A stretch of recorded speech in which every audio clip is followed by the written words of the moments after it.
Hello mga kadbensoy, ngayong araw ay gagawa tayo ng mesa na yari sa plyboard.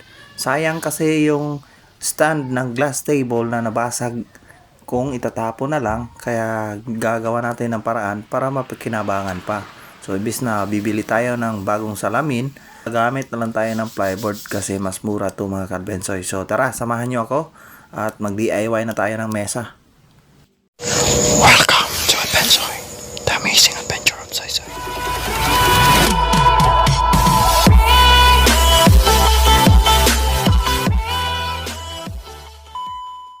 Ayan, pinakaunang gagawin natin guys, syempre ikat natin yung kahoy tapos lihain na natin. Unang gamit natin ay 150 grit. Tapos kasunod ng 150 ay next tayo sa 180 grit na liha guys. So tiyaga-tiyaga lang kasi medyo malaki-laki tong mesa na to. So yeah, tiyagaan lang. Tapos hindi ko na natapos ng isang arawan lang guys.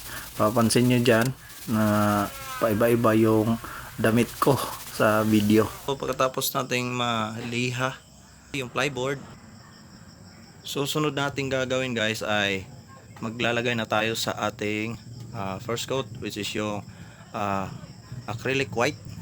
So ito guys yung gamit natin. Ito yung pintura guys, sa bali dalawa to siya guys meron siya sa mismong pintura tapos may nahalo na catalyst. Ito guys yung maliit. So ang ratio nito guys ay 3:1:1:2. So ano to? Ito naman yung acrylic thinner natin guys. Yan. Ito yung, kasi wala tayong mahanap na reducer guys. Yan. So walang reducer tayong mahanap. So nag-search tayo. Pwede namang acrylic ito thinner. So ito yung gagamitin natin guys. Pasensya na nga pala sa ingay kasi nga nasa tabi tayo ng kalsada. So pagkatapos nating mahalo to guys, pwede nating i-apply doon sa ating kahoy, yung plyboard. Ito rin to. Okay, andito na yung finished product natin guys. Bali hindi pa pala to finish kasi first layer pa tayo. So ito na guys, napatuyo na rin natin to ng mahigit 24 hours. So medyo makinis naman. Ang gagawin natin ngayon guys ay lilihain na naman natin ito ng ito guys 400 grit na papel liliha. Yan, lilihain natin to. Pagkatapos magpapatong na naman tayo ng second coat natin o second layer. Ganito pa rin yung ang ipapatong natin ito guys as second layer ay yung epoxy primer white. Ganito pa rin guys. So para mas maging ano siya, pulido para sa ating main color na dito kasi natin ipapatong yung main color. So bale ito yung base pa natin. So let's go. Regarding pala sa liha guys, nasabi ko kanina 400 grit yung gagamitin natin. So i-try ko muna dito sa 180 guys kasi medyo yan ang nakikita nyo naman, medyo magaspang guys. So napakalit lang kasi ng kain ito guys. So i-try ko muna sa 180. Pagkatapos tayo mag 180. Pero soft ano lang guys na pagliliha, wag lang masyadong diin baka kasi mapasobra. So 180 grit. Pagkatapos nito guys, next natin yung 240 grit. Tapos ito yung panghuli. Saka natin patungan ng second layer natin na acrylic white. Okay.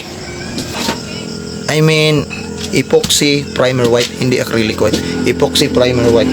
So tara, simulan na natin. Part ng pagliliha guys, simula tayo sa 180 grit na liha. Siguraduhin lang natin na isang direction lang yung pagliliha natin guys. So kung pahaba, yan pahaba lang natin yung direction natin ng pagliliha. Tapos napaka basic lang naman pagliha guys, kaya binilisan ko lang yung video. So hanggang sa matapos tayo sa 400, tapos nag final tayo ng 1000 grit na liha. At pagkatapos nun, saka natin nilagay yung pinaka kulay talaga natin na gagamitin. So yan, medyo tinapangan ko yung kulay niya, medyo dark yan sa video.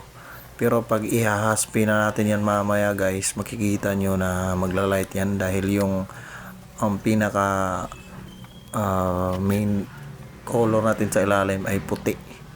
So ganyan lang guys. Tapos sa paghaspi guys, gamit ko ay basahan. Yan. So nasa sa inyo na yan magtimpla. Kung didiinan nyo masyado, so yan, mas maglalight yung color niya. Tapos pag hindi masyadong diin, dark red. So nasa sa inyo na kung paano nyo gawan ng haspy yung mesa design. So diskarte lang guys. Hindi ko masabi rin tama tong ginagawa ko kasi first time ko lang tong gumawa ng ganito.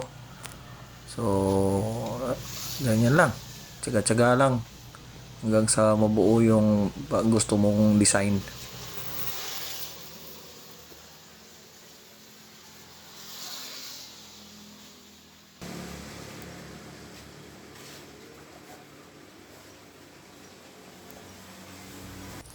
Pag gusto mo ng detalye guys, ayan, gumamit ka ng paintbrush para gawan mo ng parang mga hibla ng kahoy ba. So ito na yung kinalabasan guys. Hindi nga lang siya maganda sa video kasi gabi yan eh. Pero pag nakita nyo yan sa personal, panigurado, hindi rin yan maganda. So ang final niyan guys ay mag top coat tayo ng clear para masigurado natin na maproteksyonan yung haspi natin at saka mas pulido yung gawa. Hindi siya madaling mababakbak yung kulay. So yan.